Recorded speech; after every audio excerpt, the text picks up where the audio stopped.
Pour la pubalgie, on va continuer avec le squeeze test. Tu viens prendre un ballon que tu mets entre tes deux malléoles. Ça peut être un bloc de yoga ou tu peux demander à quelqu'un de venir mettre ces deux points entre tes deux malléoles. Je vais prendre le ballon, c'est ce qu'il y a de plus facile et de plus confortable. Si jamais tu n'as pas tout ça et que tu n'as personne pour mettre ces deux points, il faut que ce soit quelque chose de confortable parce que tu vas venir l'écraser le plus fort possible. Donc si c'est douloureux, tu ne forceras pas au maximum.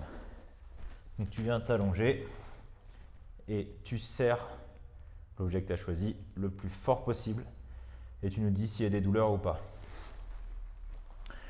Pour le deuxième niveau, tu viens prendre un objet un peu plus long. Ici, j'ai un coussin qui est assez adapté. Sinon, tu prends un foam roller et tu viens mettre un petit peu de mousse ou des coussins de chaque côté pour pouvoir appuyer au maximum parce que si tu mets rien, ça ne va pas être agréable et tu ne forceras pas à fond. Ou alors tu demandes à quelqu'un de ton entourage de venir mettre son avant-bras, de caler l'avant-bras entre les deux malléoles et tu vas serrer le plus fort possible.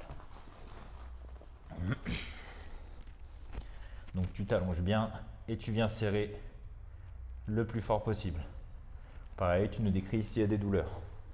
Maintenant, on va se mettre à 45 degrés de flexion de hanche.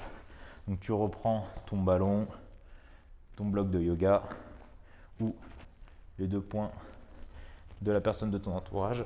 Tu viens le mettre entre les deux genoux et tu serres le plus fort possible.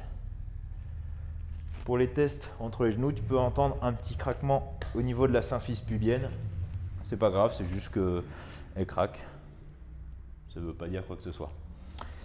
Pour le niveau 2, je reprends mon coussin. Tu peux reprendre ton foam roller. Le plus pratique pour le niveau 2 entre les genoux, c'est quand même que quelqu'un vienne mettre son avant-bras. C'est ce qu'il y a de plus cohérent.